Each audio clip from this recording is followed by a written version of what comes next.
The title of this is The American Flag in Art, and the lecture was inspired by a book that I purchased at the Smithsonian titled The American Flag in Contemporary Art. The colors of the flag are symbolic. The red symbolizes a hardiness and a valor. The white symbolizes purity and innocence, and the blue represents a vigilance, a perseverance, and justice. Also, the constellation was an inspiration for the beginning, the design of the American flag, in that there was sun rays and stars, so light against dark when it comes to contrast. And the original story is that Betsy Ross designed the American flag, although that story was created 100 years after she passed away by her grandson, who approached a historical group, a historical society in Philadelphia, and said that his grandmother told him that she meant George Washington and others when she designed the flag. So we're not really sure if that had any truth. But back in 1776, flags were made in one of two ways. Since flags had a naval use, you could go to what they call a ship's chandlery, a store that outfitted ships, and the chandler would contract with a sailmaker, or in many cases an upholsterer, to make the flag. An upholsterer in colonial times had many more functions than what we typically think today. And besides working on furniture, they also made flags and military equipment. So we're not really sure about the history of the American flag. This is a famous painting that is in New York City. It's at the Metropolitan Museum of Art.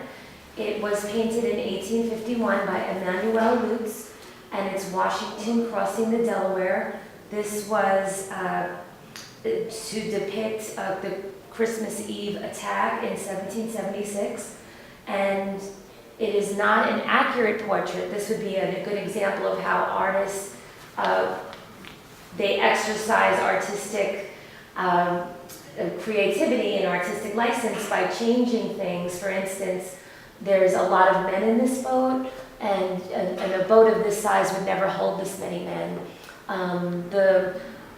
The ice would never allow George Washington to cross the Hudson, and the light behind George Washington and the flag is to symbolize hope. And also the flag is actually inaccurate. It is not the correct flag of his time.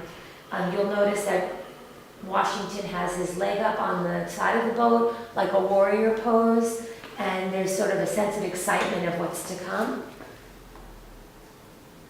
This is another famous painting by Jasper Johns. It's at the Whitney Museum in New York City. It's in caustic wax and paint. And Jasper Johns, he was actually very lucky and very successful with this painting because he displayed it at a gallery in 1959, and it became a gigantic big deal in the art world. The painting was a splash at the Leo Castile Gallery, and it caught the attention of the director of the MoMA, the Museum of Modern Art, which at the time was Alfred Barr. Barr was enthusiastic about John's painting, but was afraid because the painting worried him that the museum trustees would find it unpatriotic. He ultimately coordinated with Philip Johnson's purchase of the painting and eventually had it put in as a donation to the museum rather than a purchase. So to avoid any protests or raided exhibitions or condemnation by senators or presidents or lashing out by legislators, and surprisingly it was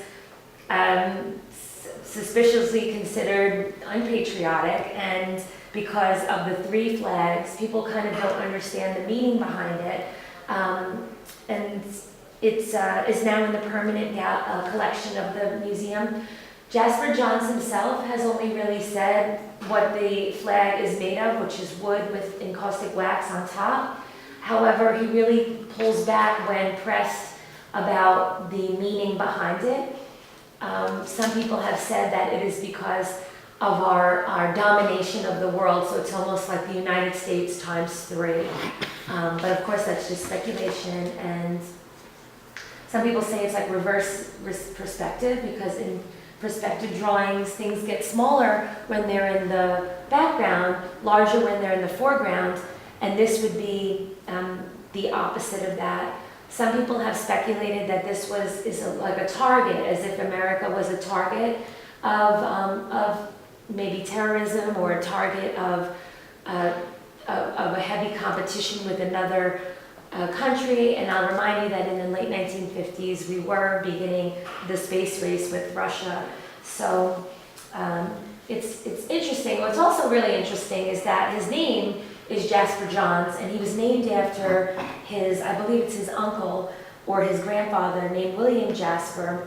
And in Savannah, Georgia, there is a statue in one of their pocket parks of a flag, of a United States flag that is very popular there. So some people have said that it was sort of an homage to his namesake.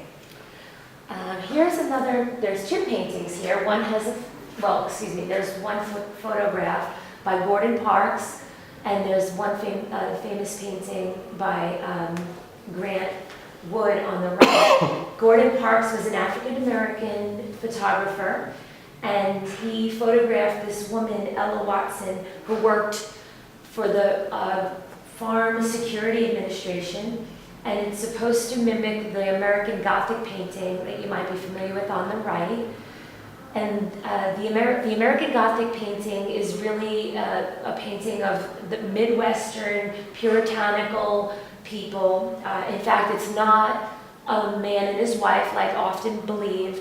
It's actually supposed to represent a daughter and a father, and it was painted by the live models of some of the artist's friends.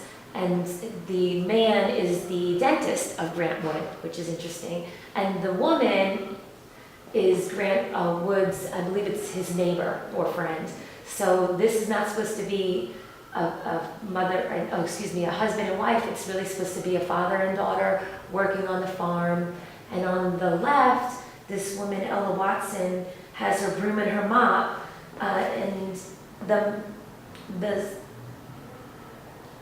mop threatens to sort of upstage her as she maintains her dignity.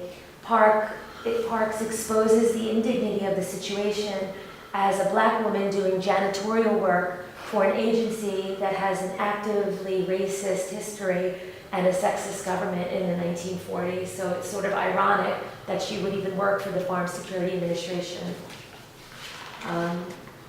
There were no positions of substance in that agency. There was always kind of, work as a janitor in that time.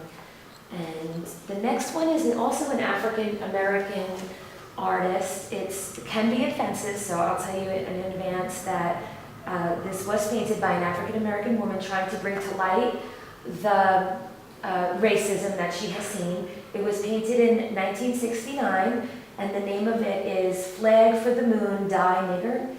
And if you were to prop your head to the left, you would see the N and the I and the G, and the word die is in the stars. So it's pretty shocking when that's brought to light. And in this direct quote from Faith Ringgold, who's still alive today, it says, "I need to communicate my relationship with this flag based on my experience as a black woman in America. The artist has painted a flag that makes literal in the message that she and her community received from the image of the official flag, a relentlessly consistent message as police around the country continue to kill black people." So that was a quote from her, and then also a commentary by a journalist. This is Faith Ringgold, the same artist on the left. The name of this one, which was painted, 25 years later, is "The Flag is Bleeding," and it was painted in 1997. And the red stripes are portrayed as dripping blood. In this painting, though, there is also blood dripping from the woman's chest as her two children cling to her legs. The woman's face and the majority of her body is set on a different plane that is behind the stars and stripes. It shows that at this time, the identity of women of color and people of color in general is obscured or not included in the symbol of unity. The people of color are a part of the nation, but not truly accepted or embraced, and they lack the freedoms and rights that the flag represents. The children are not behind the stripes, they're in front of them because they represent a new generation breaking through or breaking free, one of which people of color gain true equal rights. So this is an image, in her words, of racialized violence. It brings to light racialized violence. This artist just passed away. He is named Mark Morrell, and he grew up in a time, he was a young man in the time of the Vietnam War. This was an installation piece that was made in 1966, and the one on the left is sort of a mattress or a punching bag that's outfitted with the American flag. And then on the right is a grenade on a pillow of the American flag. So something so soft, something so comfortable is also becoming a symbol of terror and violence. So his work is all symbolic in this installation. And then we have Keith Haring, who is a New York City artist. He died of AIDS in, I believe, the late 80s, early 90s, and this was one of his later paintings that piggybacked on his style that was becoming very popular in these dancing figures with no real definition or detail, and they're kind of jubilant and joyous and fun and colorful. And so this was a poster that he created for the American Music Festival and the New York City Ballet, which was taking place in New York. I thought that was a fun little addition